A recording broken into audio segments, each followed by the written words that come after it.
Hello students, welcome to all my YouTube channel Jain Academy. I am your English educator पूर्णिमा जैन। जैसा कि आपको पता है, हमारी इंग्लिश की नई बुक पूर्वी NCERT द्वारा रिलीज की जा चुकी है।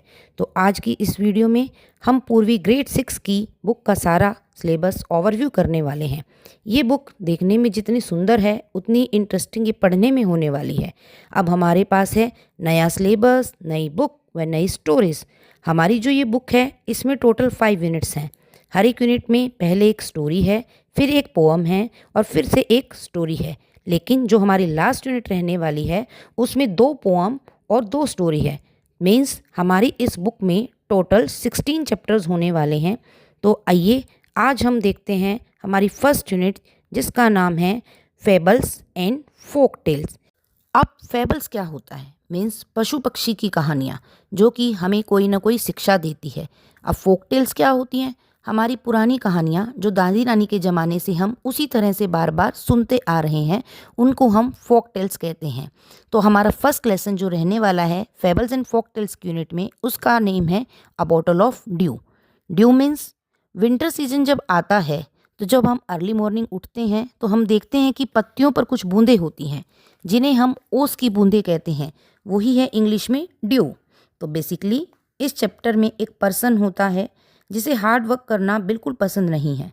वह सोचता है कि मुझे कोई जादुई शक्तियों वाला लिक्विड या पोशन मिल जाए, वह उस लिक्विड से वह हर चीज़ को सोने में कन्वर्ट कर सके। तो कैसे एक संत उसकी यह सारी मिसअंडरस्टैंडिंग को गलत प्रूव करते हैं और बताते हैं कि लाइफ में हार्ड वर्क ही सब कुछ है। उसी पर बेस्ड है हमारा first story, chapter bottle of due. Next हमारा इस यूनिट में जो रहने वाली है वो है हमारी पोअम, जिसका नाम है the raven and the fox. Now what is raven? Raven एक ब्लैक कलर का बर्ड होता है जिसे हम क्रो से कंपेयर करते हैं। ये कौवा नहीं होता, उसी की एक स्पीसीज होती है। So it's a kind of crow but not actually crow. इसकी आवाज़ भी जो है वो अच्छी नहीं होती, बहुत हार्श होती है, क्वैक क्वैक करता है। इसी के साथ इस पोअम में एक फोक्स होती है। फोक्स हमें सबको पता है कि उसकी क्या क्वालिटी होती है, वह बहुत चालाक होती है। बोलते हैं ना, चालाक लोमड़ी। तो कैसे एक चालाक लोमड़ी इस रेवन को बेवकूफ़ बनाती है, इसके साथ ट्रिक खेलती है, वह उस ट्रिक से बेनिफिट लेती है, इस पोअम में हम देखने वाले हैं। देन हमारा लेसन आता है Rama to the rescue. So what is mean of rescue? जैसे कोई किसी मुसीबत में है, आप उसे जाकर बचाते हैं यानी कि सेव करते हैं, तो आप कहेंगे आपने उसे रेस्क्यू किया। तो इसमें रामा नेम का थानेदार यानी कि एक पुलिसमैन होता है। इस चैप्टर में कैसे वो एक फैमिली को चोर से जाकर बचाता है, ये हम इस लेसन में देखने वाले हैं। और इस फैमिली में भी कैसे अपनी स्मार्टनेस से चोर के सामने रामा नाम के थानेदार को अपने घर बुलाया, ये सब हम इस लेसन में देखने वाले हैं। तो अब 2 लेसन हैं, एक पोइम है, जिनसे मिलकर बनती है हमारी first unit fables and folk tales. तो मूव करते हैं सेकंड यूनिट की ओर। हमारी सेकंड यूनिट है फ्रेंडशिप। फ्रेंडशिप यानी पक्की वाली दोस्ती। तो ये जो यूनिट रहने वाली है वो दोस्ती पर बेस्ड है। तो इसमें आपका फर्स्ट लेसन है द अनलाइकली बेस्ट फ्रेंड्स। अब अनलाइकली का मतलब क्या होता है? तो लाइकली का हमें तो मतलब पता है, जैसे जिनकी एक जैसी नेचर होती है, जो एक जैसे होते हैं, जिनके टेस्ट आपस में बहुत मिलते हैं, जिनकी वाइब्स आपस में मैच करती है। यानी अगर मुझे इडली पसंद है तो मेरे बेस्ट फ्रेंड को भी इडली ही पसंद है, तो हम लाइकली हुए। लेकिन अनलाइकली तो ऐसे लोगों की कहानी जो एक दूसरे से बहुत अलग हैं, लेकिन वो क्या हैं? बेस्ट फ्रेंड हैं। तो उसी की कहानी हम इस लेसन में पढ़ने वाले हैं। नेक्स्ट आती है हमारी पोअम, जिसका नाम है अ फ्रेंड्स प्रेयर। एक दोस्त की प्रेयर। बेसिकली एक फ्रेंड कैसे अपने दूसरे दोस्त के लिए प्रेयर करता है कि उसका वेल विश कैसे हो, उसका अच्छा कैसे हो, वह हम इसमें पढ़ने वाले हैं। नेक्स्ट लेसन है द चेयर। चेयर चेयर हम सबको पता है, कुर्सी। इसमें चेयर के बारे में हम बात करेंगे। जब हम लेसन को पढ़ेंगे तो हम इसमें तभी बात करेंगे, अदरवाइज जो हमारा सस्पेंस है इस लेसन का वो सारा ख़त्म हो जाएगा। तो हम जब चैप्टर पढ़ेंगे तभी हम द चेयर के बारे में बात करेंगे। नेक्स्ट आती है यूनिट 3। यूनिट 3 है हमारी nurturing nature. Now what do you mean by nurturing? इसका मतलब होता है जब आप किसी की केयर करते हो, किसी की देखभाल करते हो, जैसे कि कोई पेशेंट है, उसकी देखभाल कौन करता है? नर्स करती है। उसे मेडिसिन देती है, खाना देती है, कोई प्रॉब्लम होती है तो उसकी हेल्प करती है। तो वह क्या कर रही है? कहीं न कहीं वह उसकी देखभाल कर रही है। तो इस पूरे यूनिट में हम प्रकृति जैसे पेड़-पौधे, पशु-पक्षी, मिट्टी जो कुदरत ने हमें दिए हैं, हवा, पानी, रोशनी, एज़ ए ह्यूमन बीइंग हमारी क्या ड्यूटी बनती है कि हम इसको कैसे नर्चर करें, इसकी कैसे केयर करें, पौधों को पानी दें, पौधों को काटें नहीं, फूलों को अपनी जगह पर रहने दें, उन्हें तोड़ें नहीं क्योंकि वे वहीं पर सुंदर लगते हैं। फूल जो है पेड़ों पर ही अच्छे लगते हैं। रिवर को क्लीन रखें। तो बेसिकली हम वो ही इसमें पढ़ेंगे जो कि फर्स्ट लेसन है हमारा नीम बाबा।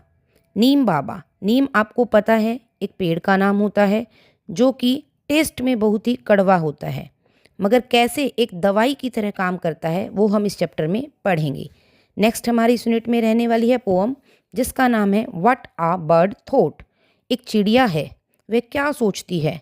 इसमें बताया गया है कि एक चिड़िया हम ह्यूमन बीइंग के बारे में क्या सोचती है, क्या फील करती है, उसके बिहेवियर के बारे में हम इस पोएम में पढ़ेंगे। नेक्स्ट है हमारा लेसन स्पाइसेस दैट हील्स अस।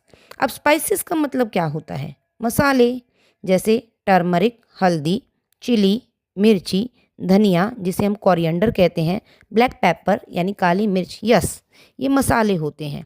अब हील क्या होता है? हील मतलब होता है जब आप बीमार होते हैं तो कोई दवा खाते हैं, तो वो दवा खाने से आप क्या हो रहे हैं? हील हो रहे हैं, यानी कि आप में इम्प्रूवमेंट हो रही है, तो वो आपकी क्या कहलाता है? हील।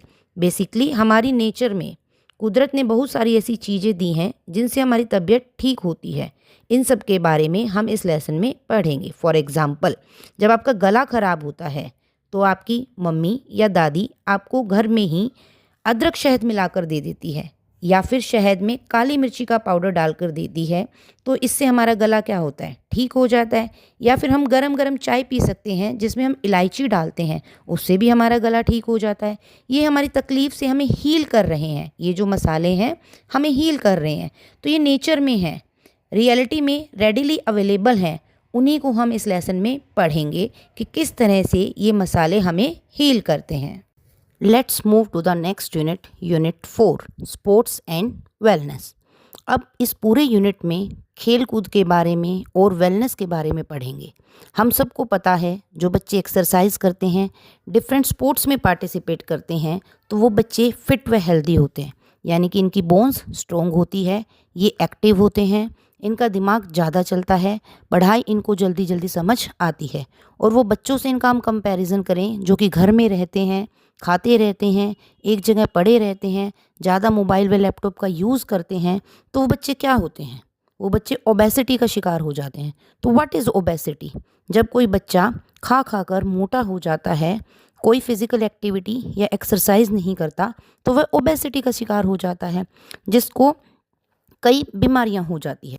बेसिकली इस यूनिट में यह एक्सप्लेन किया गया है कि स्पोर्ट्स की हर इंसान, खासकर बच्चों की लाइफ में कितनी इम्पोर्टेंस है, क्योंकि जो लोग स्पोर्ट्स खेलते हैं उनकी लाइफ में वेलनेस रहती है, यानी वो फिट रहते हैं। तो इस यूनिट का फर्स्ट चैप्टर रहने वाला है चेंज ऑफ हार्ट। उस चैप्टर के बारे में मैं आपको यहाँ नहीं बताऊंगी, क्योंकि जब हम ये लेसन पढ़ेंगे तो कुछ सस्पेंस हमारे लिए होना चाहिए कि चेंज ऑफ हार्ट किस तरह से किसी व्यक्ति के जीवन में उसके दिल में बदलाव आता है। तो जब हम ये लेसन पढ़ेंगे तब भी हम उस सस्पेंस को रिलीज़ करेंगे। नेक्स्ट हमारा इस यूनिट में रहने वाला है पोएम जिसका नाम है द विनर।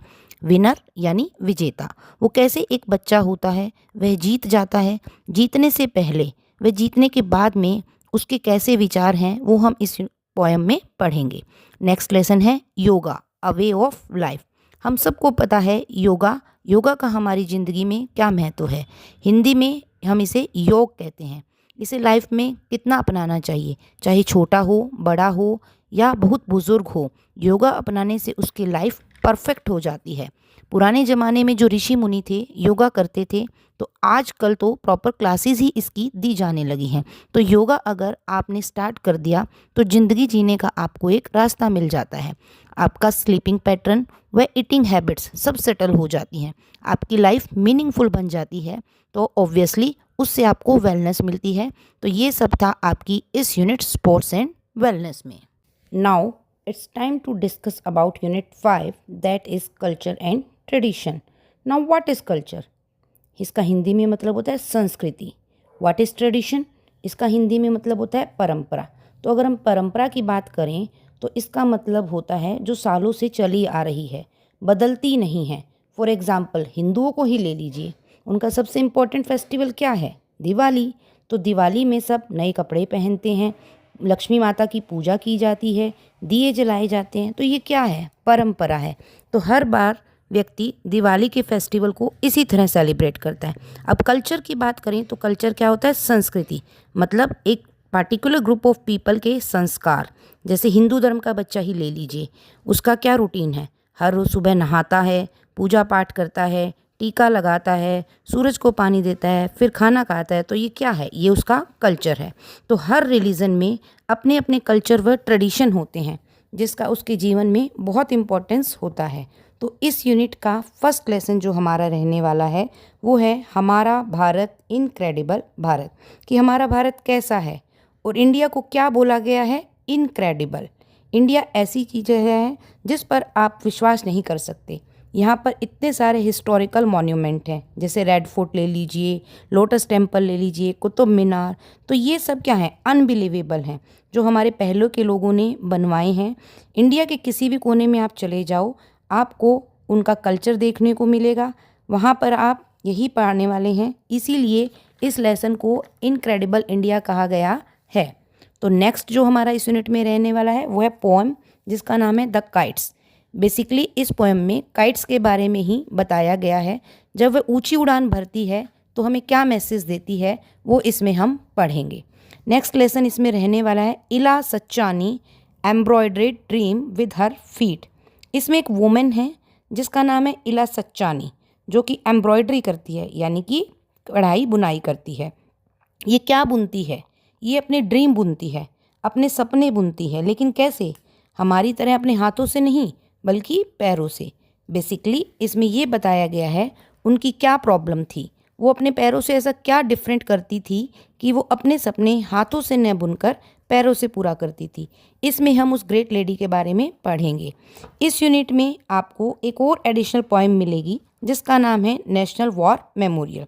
तो जो वॉर हुई हैं, लड़ाई हुई हैं, युद्ध हुए हैं, उसके लिए सरकार द्वारा एक स्मारक बनाया गया है. जिन शहीदों ने युद्ध में हमारे लिए, हमारी सेफ्टी के लिए अपनी जानें गंवा दी, अपनी जान की परवाह न की, उनकी स्मृति में सरकार ने एक स्मारक बनवाया है. तो वॉर मेमोरियल वही है. इसके पीछे का इतिहास क्या है वो सब हम इस पोएम में पढ़ेंगे. So students, this was all about your book. So total 5 units are there. In each unit we have 2 lessons and poem, except unit 5 in which we have 2 lessons 2 poem. So this is all about your book पूर्वी. I hope आपको अच्छा लगा होगा. वह सारे syllabus को आप आगे इंटरेस्ट के साथ पढ़ेंगे. Thank you for watching.